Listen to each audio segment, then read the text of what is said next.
so we are covering the book of Acts, just started and completed chapter 1.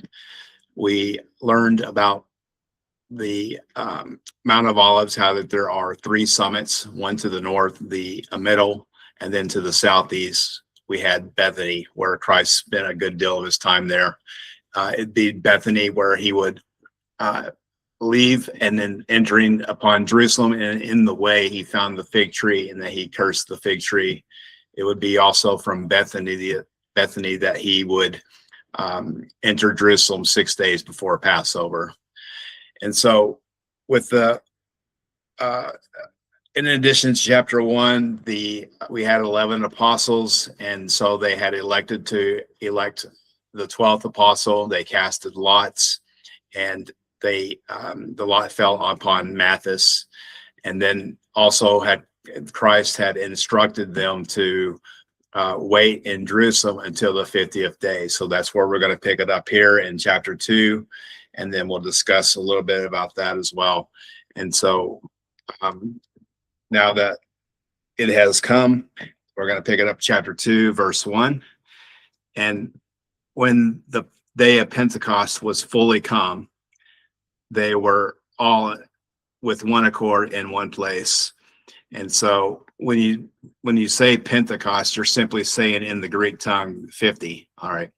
And being that they were all in one accord in one place, meaning that they were all in that unity of mind and unity in spirit, which is basically the opposite of denominationalism. And being that denominationalism means division. Okay.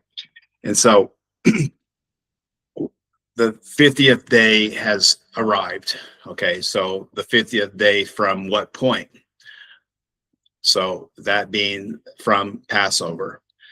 And so let's take a moment, in as much as we're discussing days and calendars, let's talk about calendars and briefly here.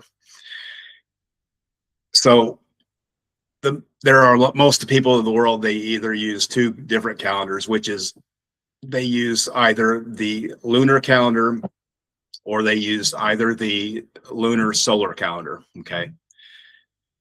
If you use the lunar calendar, being that there are 29.5 days each month, by the time you get out to a full year, you are going to be 11 days short.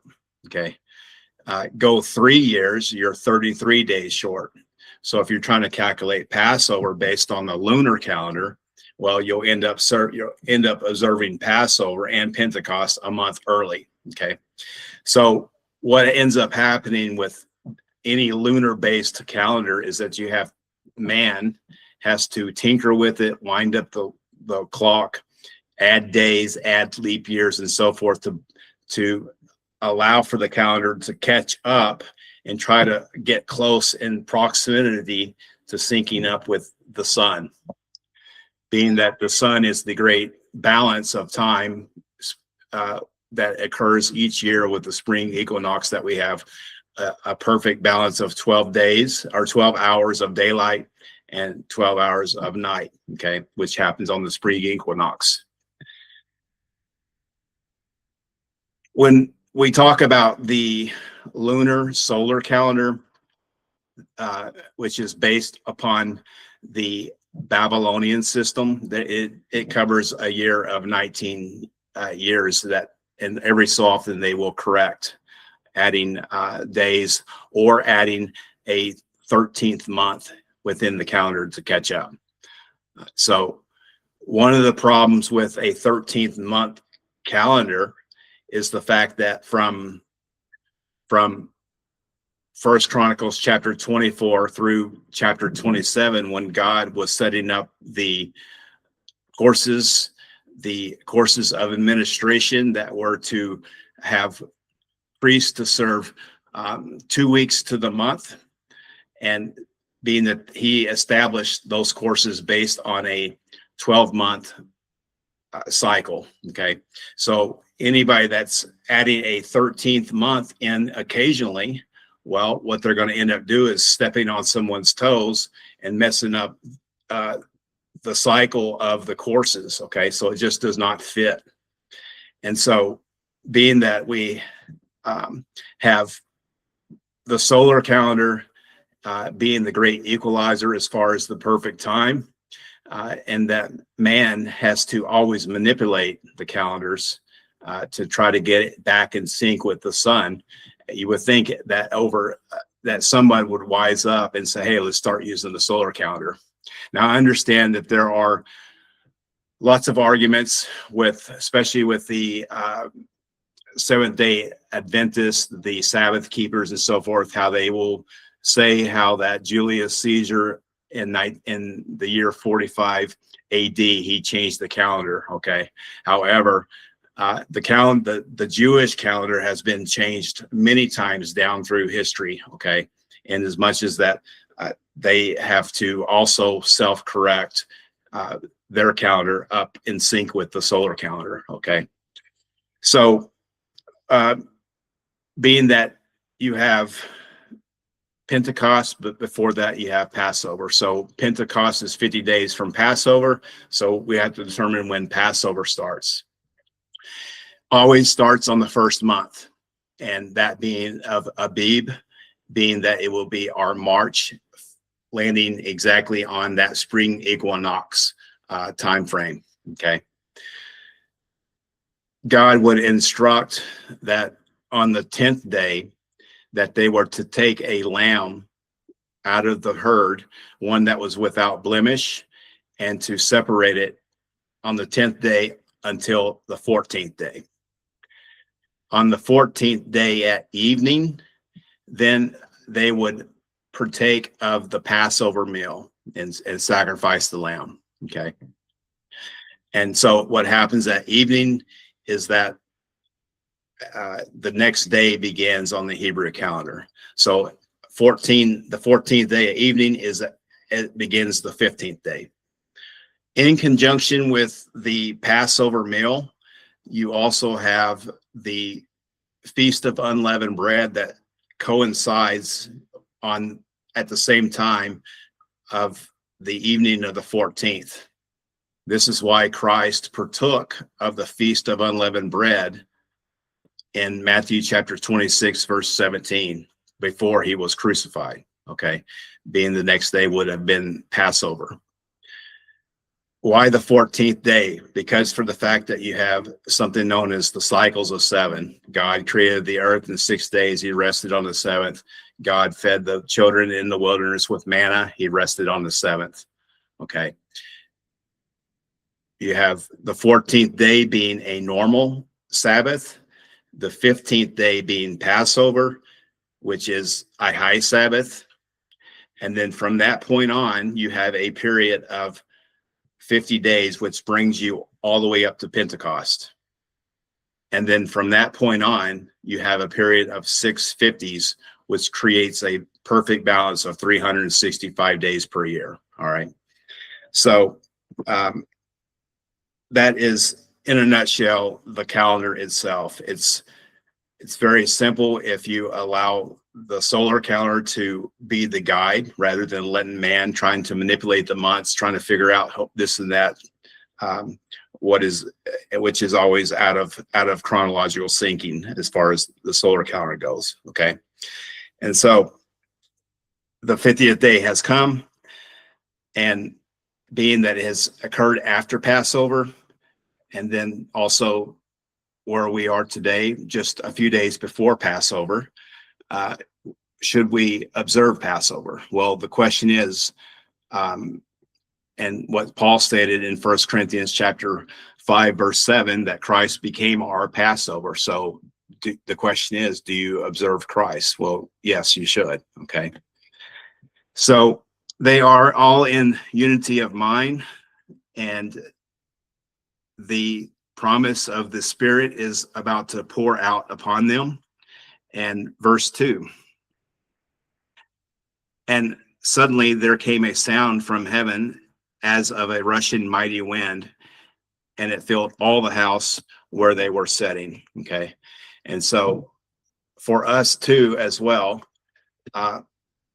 prophetically, we also are awaiting for that mighty wind, okay, from Revelation chapter 7, the four winds that occur after the sealing, and then those that are to be delivered up will speak with the presence of the Spirit as well. Okay, so that's also prophecy for us as well. And being that we have the promise of the Spirit here, this is the new introduction to the church. When you accept Christ, okay, you have the promise and the earnest good faith deposit of the Spirit, which is there to for you until the redemption thereof. Okay, that Paul spoke about in Ephesians chapter 1, verse 13. You have the Holy Spirit that will lead you from your old nature to your new nature, to convict and to nudge you and to guide you in that sense. However, in this chapter, we're going to have something extraordinary that happens at certain times, and that it will be the introduction to the church here. Okay. And so there was that mighty wind that came in, and you can imagine those that were outside the house, the place here, the people in the neighborhood, they probably heard that sound, and it started to begin to draw a crowd, as we'll find out here. Okay. And there appeared unto them cloven tongues like as fire, and it sat upon each of them. And that also being a good example of the ministers of fire from Psalms 104, verse 4. And so many people will tell you that this is a unknown language. However, in the Greek, it is a distribution of language itself. Okay. And we'll find out that there was nothing unknown about it. And so those tongues sat upon each one of them. And verse 4, they were all filled with the Holy Spirit and began to speak with other languages as the Spirit gave them utterance. So it may be that they were in small groups and discussing the truth, and they had that presence of the Spirit, and that when they spoke, that they had that distribution of language that went out. Okay. Opposite to most likely the fact that I don't think that everybody had a microphone and a podcast and they were all talking all at once, and you had that confusion there. Okay. That's my opinion. But so, and verse 5, and there were dwelling at Jerusalem those of Judah and devout men out of every nation under heaven. And so, being that might be a parenthetical verse in the sense of telling you the backdrop of what was happening as this was going on here. And 6, now when this was noised abroad, the multitude came together and were confounded or perplexed, being that every man heard them speak in his own language. And so that being the evidence of the supernatural act of the Holy Spirit speaking through each person, in that there is that when the Spirit speaks, then you have the person speaking is actually can affect, and everybody that is in the crowd or in the room will hear that language regardless of where they were born. Okay. Being that it is the dialect as well that they were hearing from their own geographical location there. And so verse 7, and they were all amazed and marveled, saying one to another, behold, are not all these which speak Galileans? And so it's obvious from their dress that they're from the rural community, from up in Galilee. They're not wearing suits and ties, and they're just down to earth country boys here. And so it was obvious, and in as much as they could not understand how these rural folk was able to speak all of these languages. Okay. And verse 8, and how hear we every man in our own tongue wherein we were born. And so, being that a person that was speaking with the presence of the Spirit, even down to the dialect of that person that was born, um, he might say, "Hey, can you hand me the car keys?" Okay, being that he might be from Arkansas or Missouri or wherever down south. But up north here, can you hand me the khakis? Okay. So, and just like, for example, if someone was from California and or from Canada and they were speaking to someone down in Louisiana, well, I don't know what they say in Louisiana, but it probably sounds something like "shoot fire skeeter, get that gator, Daddy Gumbo," you know. And so they heard it, but and that we may need somebody from Louisiana to verify that.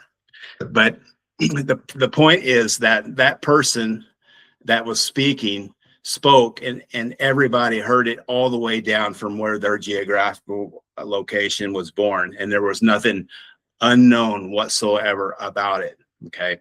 And this event is different from the event of what Paul spoke of when he said that there is the gift of tongues. And so the presence, when a person goes to a geographical location and he has the gift of tongues, meaning he is able to speak different languages, that he would need an interpreter to help convey the message to those people. Okay. And if they didn't have an interpreter, then they would need to shut up. But here we have no interpreter. There is no need for an interpreter. It is clearly understood and clearly known there. Okay. And so verse 9, we're going to find out who's all there. Parthians and Medes. This would be up in northern Iran. And Elamites. And so Daniel, from Daniel chapter 8, verse 2, he would go into the province of Shushan. He would go into Shushan, into the province of Elam there, being that this is located right there near the Persian Gulf. And the dwellers of Mesopotamia, which is the land between two rivers, being the Tigris and the Euphrates, and in Judea and Cappadocia in Pontus.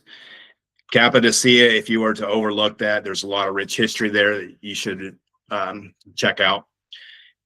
Being that we're approximately about 62 years AD, just a few years before things really start ramping up with Nero and the Roman persecutions, it would be Cappadocia where many Christians would actually ultimately flee to, and they would actually carve out caves and churches in these volcanic rocks and as well. And so you can check it out today. There's still those rocks and caves there as well today. So this being located right in central Turkey, and Pontus being near the Black Sea and Asia, or potentially even Asia Minor. 10, Phrygia and Pamphylia, which is also in Turkey, in Egypt, and in the parts of Libya down there toward Africa, about Cyrene, and strangers of Rome, those of Judah, and proselytes. And so anytime you gather a crowd, you're always going to have those proselytes there, and some of them would be there to convert those into Judaism if they could. Okay. Cretes and Arabians, we do hear them speak in our tongues the wonderful works of God. And so they clearly understood there was no need for an interpreter, the presence of the Spirit. And 12, and they were all amazed and were in doubt, saying, one to another, what meanest that this? Others mocking said, these men are full of new wine. Okay. And so Peter gets the unction, and he's going to correct them here. Verse 14. And then, but Peter, standing up with the 11, lifted up his voice and said unto them, you men of Judea and all that dwell at Jerusalem, be this known unto you, and hearken to my words. For these are not drunken as you suppose, seeing it is but the third hour of the day, which would put it right around 9 a.m. And verse 16, but this is that which was spoken by the prophet Joel. And what is the first message to the church? Well, the Spirit and the first message being that it incorporates the whole entire book of Joel, and being that Joel would speak of a future event for those living in the last days, how that there would be a strong army, a people that would be known to be as the locust army, would come in to strip the land, strip the fig trees, strip truth, and that they would be very strong and uniform and unified, and that none would be able to stop them. Okay. I think that anybody today would be able to understand that that is certainly ongoing presently. Okay. And so that being the first message to the church, and he continues on with verse 17, relaying exactly what Joel stated as well. And it shall come to pass in the last days, saith God, I will pour out my spirit upon all flesh, and your sons and your daughters shall prophesy, and your young men shall see visions, and your old men shall dream dreams. And so I would be very on guard, or I would not want to limit God and to tell him who he can use to prophesy, okay, or to be a prophet.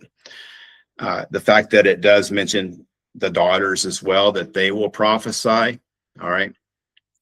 You've got lots of people out there that tell you that women can't prophesy or teach. That's what a prophet does. He teaches. All right. We've had many prophets down through the years. We've had Miriam. She was a prophetess from Exodus chapter 15, verse 20. We've had Deborah. She was a prophetess from Judges 4, verse 4. We've had Huldah, who was in the college, and at a time when nobody could read the law, she stepped up and could read the law to them, being that it was mentioned in 2 Kings chapter 22, verse 14.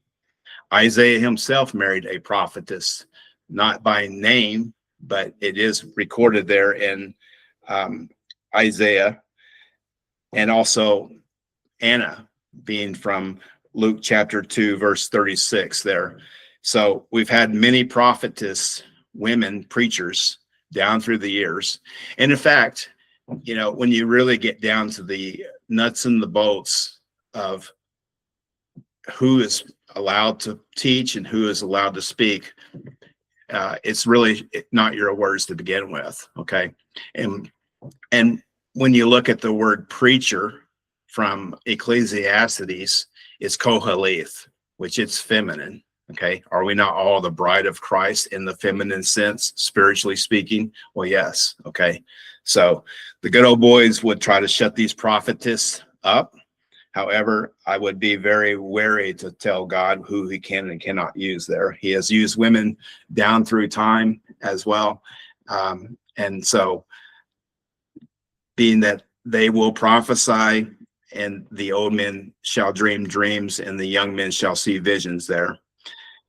Verse 18, and on my servants and on my handmaids will I pour out in those days of my spirit, and they shall prophesy. And so being that this occurred here with the beginnings of the church for a testimony and a witness to them, the unbelievers, the ones that were mocking, as well as those that were in the crowd. We know that this will also happen again when, as I had mentioned there in verse 2, when the four winds that are sent in Revelation chapter 7 are after those that are sealed. We too, or those of God's elect, will prophesy, as it states from Luke chapter 12, speaking that the Spirit will speak through those. And so, verse 19, and I will show wonders in heaven above and signs in the earth beneath, blood and fire and vapor of smoke. And so many of those signs we've seen here recently in our own generation with the solar eclipse. Some of the volcanoes that we've seen, they seem to be intensifying. And verse 20, the sun shall be turned into darkness and the moon into blood before that great and notable day of the Lord come, which was also spoken of in Matthew, or in Mark 13, verse 24 there. And it shall come to pass that whosoever shall call upon the name of the Lord shall be saved. And that's what it's really all about. And so calling on the name of the Lord, in as much as that from Acts chapter 4, verse 12 and 13, that there is no other name from under heaven that you can call upon. All right. And so being that also from John chapter 3:16, for God sent his son, that whomsoever shall believe upon him shall not perish, but have eternal life there. Okay. So that is the first message to the church, bringing in with the prophecies of Joel. I think we'll go to Joel chapter 2, maybe read a few verses in closing, and we'll see what Joel has to say there.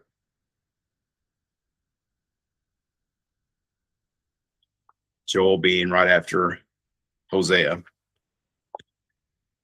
So in chapter 1, he speaks that, in verse 2, that he says, hear this, ye old men, and give ear, all you inhabitants of the land. Has this been in your days, or in the days of your fathers? Well, the answer is no. And he's getting ready to tell them a story about the way it's going to be. Okay. And then he picks it up here in chapter 2, speaking about that locust army that comes upon the land, just like we read about the adversary that is there in the land from the book of Lamentations as well. Chapter 2, blow ye the trumpet in Zion and sound my alarm in my holy mountain, that being Mount Zion, and let all the inhabitants of the land tremble, for the day of the Lord cometh, it is nigh at hand, a day of darkness and of gloominess, a day of clouds and thick darkness, as the morning spread upon the mountains, a great people and a strong, there hath not been ever the like, neither shall there be any more after it, even to the years of many generations. And so ultimately, this army is going to get to the point to where you're going to have a supernatural army from heaven that's going to arrive on the scene, that are going to be claiming to be God's saints. They're going to be claiming to have Christ with them, and they're going to be a strong people that are going to come forth to deceive the world, just as from the day of darkness there spoken about in Revelation chapter 9, verse 2. And verse 3, and a fire devoureth before them, and behind them a flame burneth. The land is as the garden of Eden before them, and behind them a desolate wilderness, yea, and nothing shall escape them. And so if you were to visualize this lush, beautiful garden, and then as they move in the sense that they will strip the whole entire land of truth and leave it desolate, just like we found from Lamentations, how that she too is desolate. And that's what it's all about. to receive the desolator, as it spoke in Daniel chapter 9, verse 27 there. And so they act like authority figures, and the appearance of them is as the appearance of horses, mighty, and as the horsemen, and so shall they run, running to power, running to war, acting like those authority figures in the supernatural sense, and like the noise of chariots, spoken of also when you have the chariots mentioned from Ezekiel chapter 1 there. And on the tops of the mountains shall they leap like the noise of flame of fire that devoureth the stubble, as the strong people set in battle array. Okay. And so it goes on to state that before their face the people shall be much pained, and all the faces shall gather blackness, and that they will climb upon every wall and take over with that deception there. As you can read further there with Joel chapter 2. So that being what Peter had spoken of, introducing that truth to the church, that would be the foundation that they would ultimately have in the back of their mind, to know that that day is coming prior to Christ returning. Okay. As it states there, that even the sun shall be turned into darkness and the moon into blood before that great and notable day of the Lord come. Okay. So picking it up here with Acts chapter 2, let's pick it up with verse 22 here. Ye men of Israel, hear these words: Jesus of Nazareth, a man approved of God among you by miracles and wonders and signs, which God did by them in the midst of you, as ye yourselves also know. It was evident. It was widespread. Everybody knew about Christ. When he appeared, there was great throngs of people there. 23, and him being delivered by the determinate counsel and foreknowledge of God, spoken of also from Psalms 22, ye have taken and by wicked hands have crucified and slain, whom God hath raised up, having loosed the pains of death. And that was his purpose, that he would come from Hebrews chapter 2, verse 14, that he would destroy death, which is to say the devil, because it was not possible that he should be holden of it. And so he was promised, and he had given the apostles that the information that he would rise on the third day. And verse 25, for David speaketh concerning him, I foresaw the Lord always before my face, and for he is on my right hand, that I should not be removed. Therefore did my heart rejoice, and my tongue was glad. Moreover, also my flesh shall rest in hope, being that he too has that promise of salvation, because that thou wilt not lead my soul in hell, neither wilt thou suffer thine Holy One to see corruption. Again, he was not going to be placed in the tomb and left there, but that he would rise on the third day there. 28, and thou hast made known to me the ways of life, and thou shalt make me full of joy with thy countenance. And verse 29, men and brethren, let me freely speak unto you of the patriarch David, that he is both dead and buried, and his sepulchre is with us unto this day. Therefore, being a prophet, that being David was a prophet, and knowing that God had sworn with an oath to him that of the fruit of his loins, according to the flesh, he would raise up Christ to sit on his throne. Okay, that being the Davidic throne that was promised. And so 31, and he's seen this before, spake of the resurrection of Christ, that his soul was not left in hell, neither his flesh did see corruption. And this Jesus hath God raised up, wherefore we are all witnesses. Okay, probably a good place to stop there.